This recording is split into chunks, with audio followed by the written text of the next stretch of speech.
प्रतिशोध की कोई अंतिम सीमा होती तो यह उस सीमा को भी पार कर चुकी कहानी होती। एक व्यक्ति ने अपने दुश्मन को जमीन में लोहे की जंजीरों से गाड़ दिया और उसकी कमर के नीचे एक आड़ू का पेड़ उगा दिया। वह उसके शरीर को खाद की तरह इस्तेमाल कर उसे न जीने दिया, न मरने। यह सब परमाणु युद्ध के 70 साल बाद की दुनिया में हुआ, जब धरती पूरी तरह बंजर और वीरान हो चुकी थी। बचे हुए लोग पानी और भोजन के लिए जानवरों की तरह लड़ते थे। हिंसा ही उनका नियम बन चुका था। लेकिन इस उजाड़ धरती के बीच एक रहस्यमयी हरा भरा नखलिस्तान आज भी बचा था। वहाँ शुद्ध पानी, हरियाली और शांति से जीते लोग थे। एक दिन ओसा नामक युवक अपनी बहन के साथ पहाड़ी पर जंगली आड़ू तोड़ रहा था। तभी उन्होंने देखा कि कुछ नरभक्षी नखलिस्तान में घुस आए हैं। ओसा समझ गया कि अगर उन्होंने इस जगह का राज उजागर कर दिया तो पूरा कबीला खतरे में पड़ जाएगा। उसने बहन को छुपा दिया और अकेले उन अजनबियों को रोकने चला गया। उस वक्त वे लोग ओसा के घोड़े को मारकर खा रहे थे। ओसा ने चुपके से उनकी मोटरसाइकिल की तेल पाइप काट दी ताकि वे भाग न सकें। लेकिन तभी एक दुश्मन जो शॉट से लौटा था ने उसे देख लिया। ओसा ने तुरंत उसकी जांघ में चाकू घोंपा और भागने लगा, मगर रेगिस्तान की बेरहम दुनिया में उसे जल्द ही पकड़ लिया गया। ओसा ने अपनी सीटी बजाकर कबीले को चेतावनी दी, लेकिन नरभक्षियों ने उसे बेहोश कर बांधकर मोटरसाइकिल पर डाल लिया। उसे वे अपने कबीले में पीने के पानी के बदले सौदा करने के लिए ले जा रहे थे। ओसा की मां ने उसकी सीटी की आवाज सुनी और कबीले के मुखिया के साथ तुरंत पीछा किया। एक टीले पर पहुंचकर मुखिया ने दुश्मन पर निशाना साधकर एक को मार गिराया। एक और दुश्मन मोटरसाइकिल से भागने लगा, लेकिन ओसा की मां ने उसे भी मार दिया। वह जानती थी कि अगर दुश्मनों को जिंदा छोड़ा गया तो वे नखलिस्तान का राज्य सबको बता देंगे, इसलिए वह अकेली दुश्मनों का पीछा करने निकल गई। इधर ओसा को होश आया। उसने फिर मोटरसाइकिल की तेल पाइप काट दी। पेट्रोल खत्म होने से गाड़ी रुक गई और दुश्मनों को टैंक बदलना पड़ा।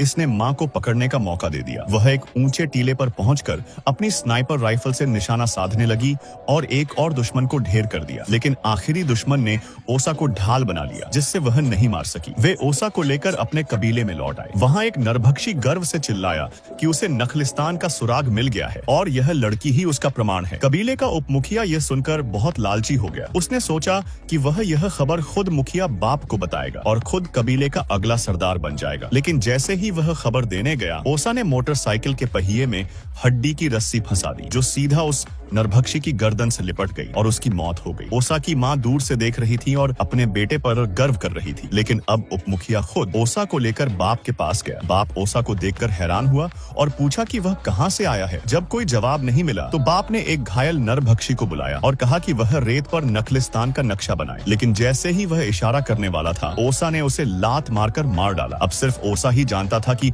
नखलिस्तान कहां है। बाप ने जबरदस्ती करने की बजाय मीठी बातें करते हुए कहा, डरो मत बेटा, मैं खुद तुम्हें कल घर छोड़ आऊंगा। ओसा को विश्राम के लिए भेजा गया। जब सैनिक उसे नहला रहे थे, उन्होंने उसकी जेब में एक लाल चमकदार आढ़ू देखी, जिसे देखते ही वे उस पर टूट पड़े और खाने लगे। उन्हें अंदाजा नहीं था कि तंबू के बाहर ओसा की मां खड़ी थी। जैसे ही एक दुश्मन अपने भाई को फल खिलाने के लिए तंबू खोलता है, ओसा की मां वहां होती है और उसे मौत के घाट उतार देती है। ओसा मां की गोद में आ जाता है। एक महिला दुश्मन रोते हुए कहती है, मैं भी एक मां हूँ, मुझे मत मारो। ओसा की मां थोड़ी देर चुप रही और फिर उसे माफ कर दिया। इसके बाद वह ओसा को लेकर रेगिस्तान में निकल पड़ी। लेकिन वह महिला विश्वासघात करती है और उनकी भागने की खबर दुश्मनों को दे देती है। जैसे ही वे पीछा करते हैं, एक गोली मोटरसाइकिल के तेल टैंक को लगती है और ओसा की मां जल जाती है। वह जमीन पर लौटकर आग बुझा लेती है, लेकिन उसकी पीठ जलकर बुरी तरह घायल हो जाती है। बाप और उसके सैनिक पीछे पीछे आ जाते हैं। मां जानती है अब समय बहुत कम है। वह एक अंतिम बीज वह आड़ू ओसा को देती है